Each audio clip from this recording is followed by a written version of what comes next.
వానాకాలం పంటకు రైతు బంధు ఇవ్వాలన్నారు మంత్రి హరీష్ రావు. కాంగ్రెస్ సర్కార్ ఇచ్చిన మాట ప్రకారం పంట వేసే ముందే ఇవ్వాలని తెలిపారు. సిద్దిపేట జిల్లా నంగునూరు మండలం అక్కెనపల్లిలో మొదటిసారిగా ఆయిల్ ఫామ్ పంటను కోశారు హరీష్. రైతు కోరిక మేరకు క్రాప్ కటింగ్ చేశారు. రాష్ట్ర ప్రభుత్వం ఆయిల్ ఫామ్ రైతులను చిన్నచూపు చూస్తుందని విమర్శించారు హరీష్ రావు. కేంద్ర ప్రభుత్వం ఆయిల్ ఫామ్ పై 15 కస్టమ్స్ డ్యూటీని ఎత్తివేయాలన్నారు.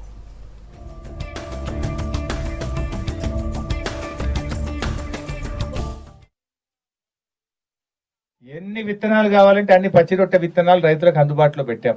కానీ ఈ ప్రభుత్వం ఏదో కొద్దిగానే తీసుకొస్తుందట, అవి గంటసేపట్లో అర్ధగంటలే అయిపోతున్నాయట. ఇవాళ పచ్చి రొట్టె విత్తనాలు కూడా రైతులకు సరఫరా చేయలేని పరిస్థితుల్లో రాష్ట్ర ప్రభుత్వం ఉన్నది. అంటే ప్రభుత్వం వ్యవసాయాన్ని చిన్నచూపు చూస్తున్నది. రైతు భరోసా డబ్బులు సకాలంలో అందించలేకపోతున్నారు.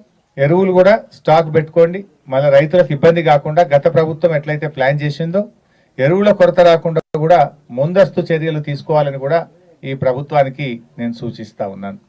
అదేవిధంగా ఆయిల్ పామ్ రైతుల పెండింగ్ సమస్యలన్నీ కూడా వెనువెంటనే పరిష్కరించాలని, సబ్సిడీలు, రైతులకు ఇవ్వాల్సిన డబ్బులు విడుదల చేయాలని చెప్పి కూడా డిమాండ్ చేస్తా ఉన్నా. వడ్లకు 500 రూపాయల బోనస్ ఇస్తామని చెప్పారు. కానీ ఈరోజు మాట మార్చి సన్నాలకు మాత్రమే బోనస్ ఇస్తాము అంటున్నారు. రైతులకు మోసం చేసినట్టే కదా.